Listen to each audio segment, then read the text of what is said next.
Hello, everyone, and welcome to Being and Banging with Glen, a new series I'll be doing weekly where I talk about the different NASCAR series, including Camper Road Truck Series Racing, Xfinity Series, and the Monster Energy Cup Series. I'll be doing a summary of the previous weekend of racing, controversial stuff that happened during the race, and what I thought of racing overall. I know this channel has been football based mainly, so we will continue to give you that content as well. Me, Jacob, and Sam will soon be recording the following weeks about NFL free agency and the draft. But I wanted to do NASCAR content to widen our reach to the sports community and to talk about one of my favorite sports, or motorsports in this case. So I hope you guys enjoy this new series and let's get right into it. This week was a very special race because for the first time in 50 years, the NASCAR Cup Series went dirt track racing. Not only was it at the historic Bristol Motor Speedway, but it wouldn't be a normal race weekend. Heavy rain struck the great state of Tennessee and caused the Truck and Cup Series races to be moved from Sunday and Saturday to a Monday afternoon races. Luckily, thanks to the Bristol field crew, NASCAR was able to race and the results were fabulous. The Truck Series race was about average. Martin Truex Jr. dominated, leading about 90% of the laps, and in result, winning the race. The racing was competitive, but no one had a chance of knocking out Martin Truex. Martin Truex on restarts would instantly get out to at least a 1 or 2 second lead over everyone else in the pack. But it was, but there were some incidents during the race where we did see Matt Crafton get into the back of John Hunter Nemechek and he wrecked John Hunter into the corner and ruined his day. And if, after during an interview, John Hunter Nemechek said that he was very angry at Matt Crafton and it looks like he'll be coming after him at Martinsville in about 2 weeks. So that should be very interesting to watch and see how that situation turns out for Matt Crafton and John Hunter Nemechek. But other than that, Martin Truex dominated, as I said, and he won all three stages and won the race. After the Truck Series race, Cup drivers strapped up and took to the track. During the race, there was a lot of passing, and you saw all the drivers compete for every position. But it wasn't the dirt ringers, Kyle Larson and Christopher Bell, doing all of it because early in the race, Christopher Bell got too high up in the groove and into the dirt too much and got loose and spun himself out. And Kyle Larson was just in the wrong place at the wrong time and got wrecked and got collected into the wreck. And Christopher Bell was out for a race after that, and it ruined Larson's day too. So it sucked for both of them. They were doing really good. They were in the top five. They probably would have been banging each other for the till the end of the race, but didn't end that way.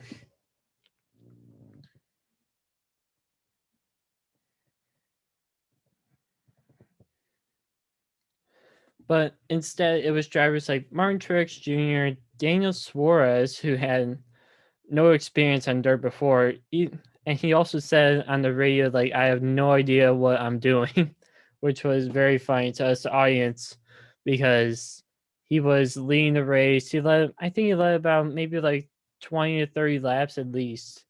But in the end, he only came in like fourth or fifth.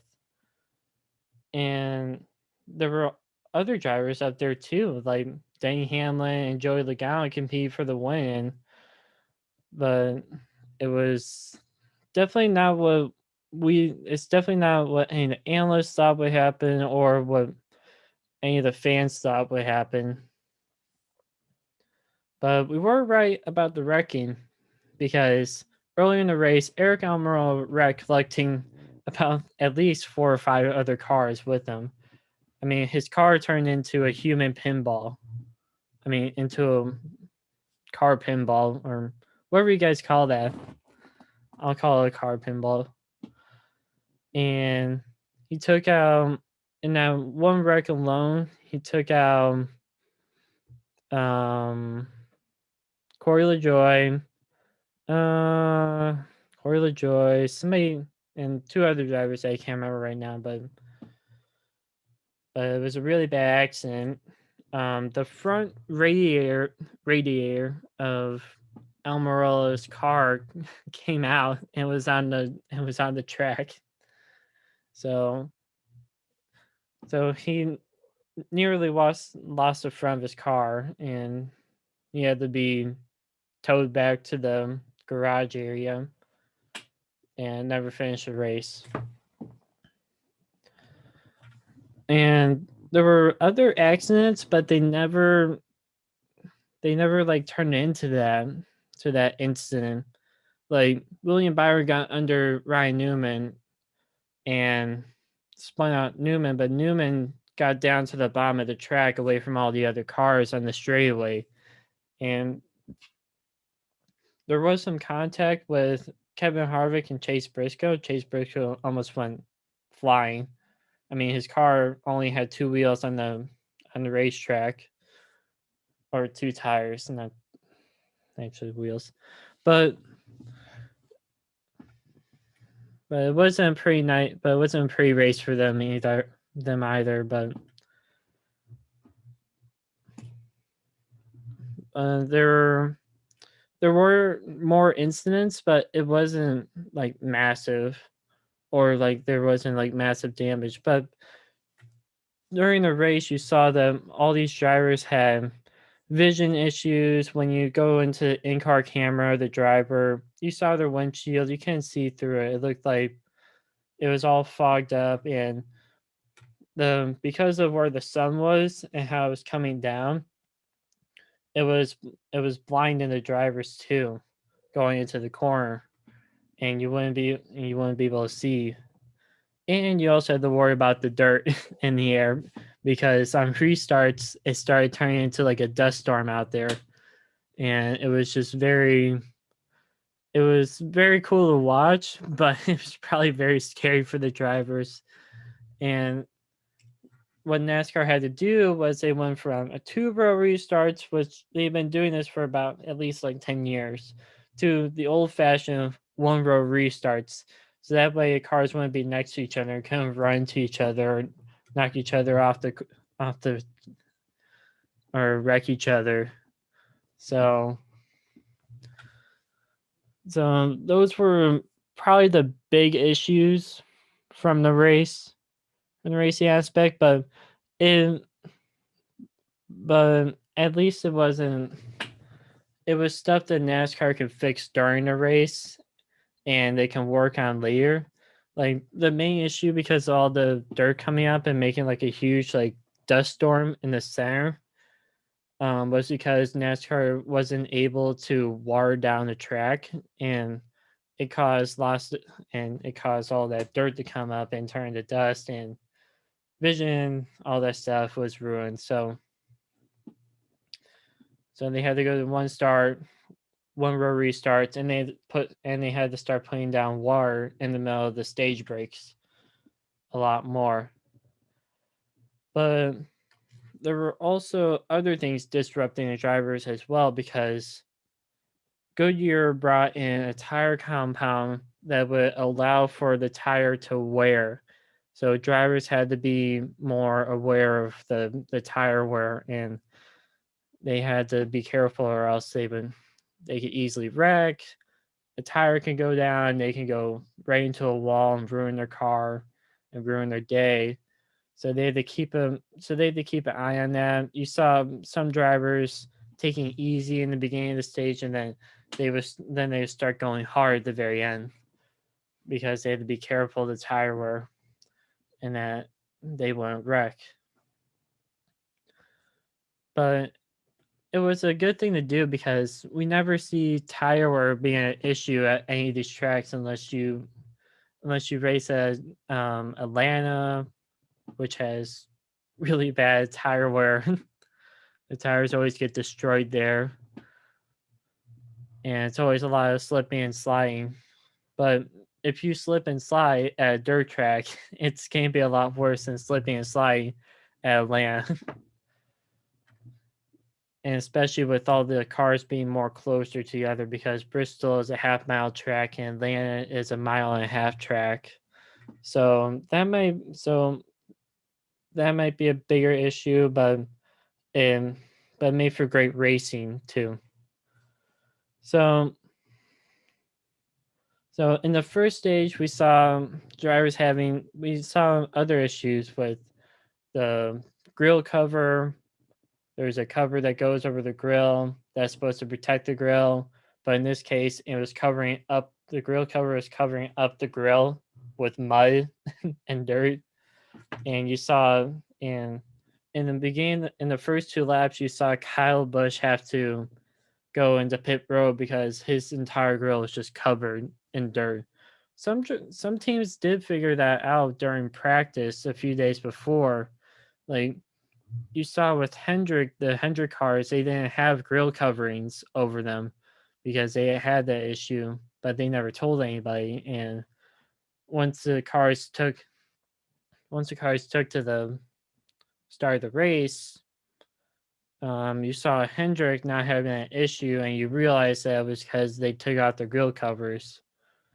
So once they're so during the cautions, you saw teams take off their grill covers, and so that way it caused for more air to go through and bigger holes, so that way dirt can't cover up as easily. And during the first stage, oh, and Kyle Busch, you saw his engine overheat. You saw water come out of the spout, out of the top of the hood, because it was overheating so badly.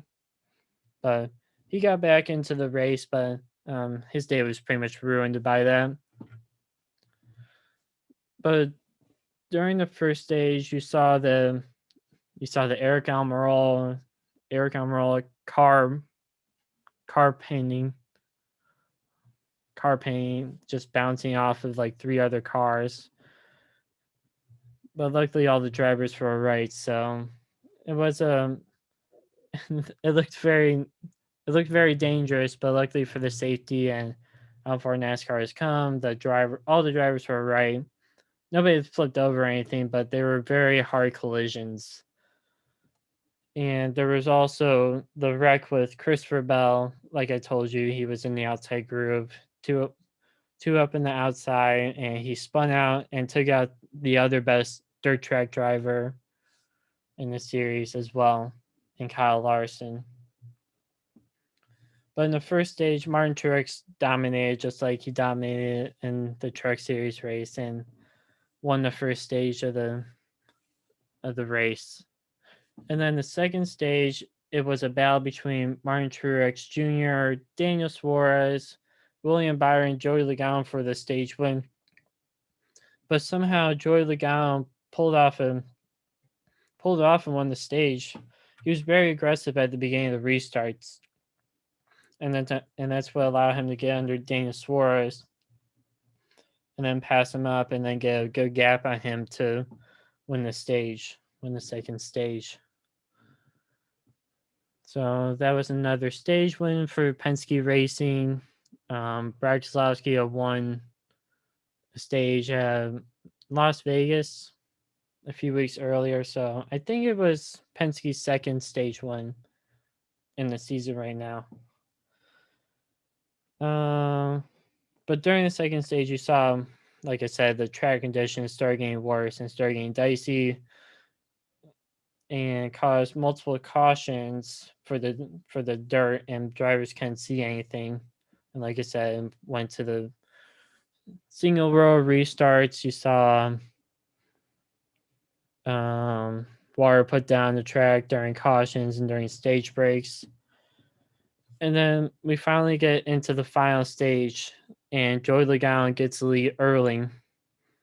And it was a battle between him and Denny Hamlin for like the last 50 laps of the race.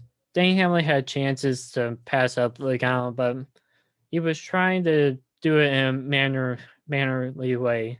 But Logano, you can't pass up Logano like that.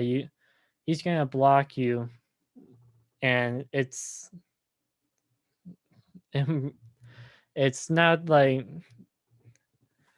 he's one of the best blockers in NASCAR right now, but he does it in such an aggressive way. It's like it, it's not really racing to me, but Logano has this way of keeping a lead, and you see that in all of his race wins that he's usually blocking, he's over aggressively blocking, and that sometimes gets him into bad and good situations. Bad situations being earlier this year at the Daytona 500 with on the final lap getting wrecked by his own teammate on last second block. But he was doing that. He was doing that blocking in this race, but Denny Hamlin kept backing off him when driving as hard as Logano was driving him. So with that, I think Hamlin, in my opinion, should have been more aggressive. He should have been giving Joey Logano the bumper. You're at Bristol, it's bump and run time, but he never did. He kept trying to use the outside groove and kept trying to get run off the corner and maybe try to slide job him into the corner, but Logano had too good of a car in the corner to be passed up on a slide job. And instead, he should have been trying to go for the bump and run. But it's his decision. Denny Hamlin after the race tweeted out that he wanted a redo, but he did have a redo. Even like during that 50 lap, even during the final 50 laps where he's battling Joey Logano on and on, he still had a chance with 2 laps to go when last second caution happened. They had to go to a restart with about 2 laps to go. And Denny Hamlin was right behind Logano, and instead of trying to go to the bottom and bump Logano out of the way, Denny Hamlin took the outside groove, and I don't know what he was thinking. The outside groove hadn't been working after like 30 or 40 laps into the stage because the water dried out and there wasn't any grip up there anymore. So Denny Hamlin was stuck up there, and he got passed up by Ricky Stenhouse, who was in 3rd place. And Denny Hamlin ended up coming in 3rd place, and Joey Logano won the race. And so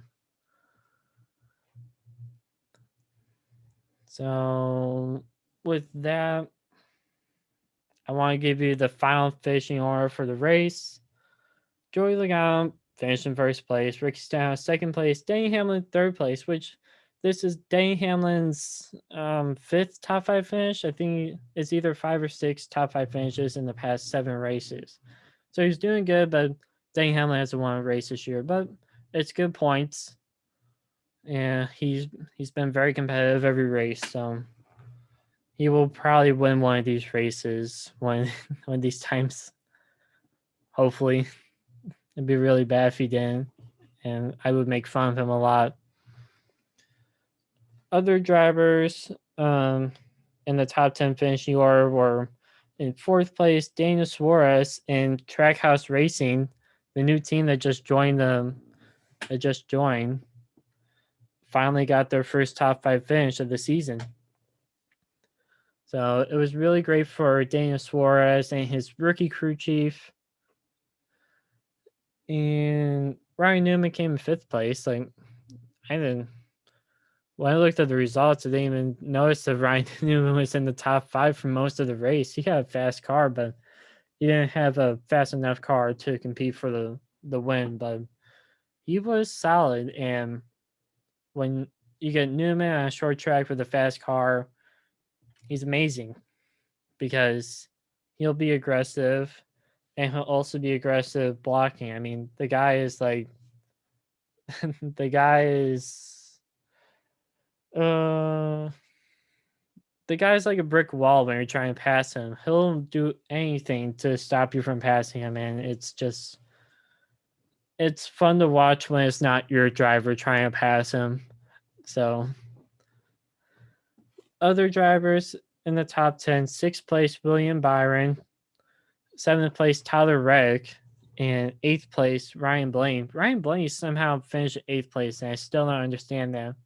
The left in one of the accidents, he had like the whole left rear side was like taken off, and somehow he still finished in seventh place. I guess it just, I mean, eighth place, sorry. And it was just really surprising to me after seeing that Eric Jones finished in ninth, and then Chase Elliott finished in 10th place. And then other notable drivers were in 29th place. Kyle Larson finished in 29th place, and then Christopher Bell finished in 34th place. Pretty much the two favorites coming into this weekend never even had a chance of competing for the win in the end of the race, and were either didn't have the front of their car or they were in the garage and they're out for the day. But overall, I would give the Cup race a 8 out of 10. Racing was good, but because there wasn't a last lap pass for the lead between Logano and Hamlin, I didn't really. It kind of just fell flat for me. I would if there would have been like a battle for the at the end with 2 laps to go, I would have really enjoyed that, and I think that would have made my race experience a lot better. Plus, I don't like seeing Joey Logano win. I don't think anybody likes that guy. But so that's what would have made the race great for me, but it never happened. But overall racing was good. But I would love to see what they will do next year, because over in the middle of the race they announced that they're bringing back the Bristol Dirt Race next year. So I hope that with more time, the pandemic's like almost over and everything, hopefully it's over by then, that we'll actually be able to have like a full crowd, we'll be able to have more people experience the dirt. And I think, and hopefully there's not another rain delay and the race isn't moved from a Sunday to a Monday race. And maybe they should. Well, I think they should always do Bristol as a night race. It's always awesome to see them. But the day races are always good too. But in my opinion, I think NASCAR, they should probably look into building their own facility, because you're putting a lot of money into changing Bristol from a dirt race to a concrete race to a dirt race to a concrete race. It just, money wise, it doesn't make sense unless you're getting good enough viewership to keep doing that every year. But they didn't. The viewership wasn't there because the race was on Monday. But I think maybe next year, if there isn't a rain delay, we'll be able to see like what the actual numbers would have been for the race and everything. But I don't see why you would keep doing that. Maybe you can do like the dirt race like every like 4 years or something like that, 4 or 5 years. And what instead they should do is take that money that you're doing from bringing all the truckloads of dirt, putting it on the track, and use that money and put it into an actual dirt facility that you can build, and that the all the series can start racing at in about like 4 or 5 years or whatever. And it can become a new crown jewel race, since we're basically losing the Brickyard 400 because we're changing Indianapolis into a road course race now. Rightfully so. The racing at Indianapolis at the Brickyard 400 was not that good. Tickets were going down and everything. So it stinks that they won't be doing that anymore. But if you can make this into a crown jewel race, I don't see why NASCAR fans would be angry. I think it'll bring in great ratings. I think the drivers put on a great show, even though about 70% of them barely have any dirt experience. But I think that we should just keep Bristol as a concrete race both times every year after next year. And what we can do instead is maybe we can remove a race off the schedule one of the two Atlanta races, because I think Atlanta should only be a race once a year, and the racing there is about all right. And I think the racing at a new dirt track facility will be much better than at a second Atlanta race. So those are just little nitpicks that I have about the race and the track itself, and it doesn't affect like how I rate the race itself, but just stuff that I see or thoughts that I had about the racing. So if you made it to the end of this video and like the content you just saw, I would advise you to subscribe for whenever I come out with more racing content. Next week, since NASCAR is taking Easter off, I'll be releasing a video about the first 7 races of the season and what I liked and disliked from them. So thank you for watching this week's episode of Being and Banging, and make sure to stay classy.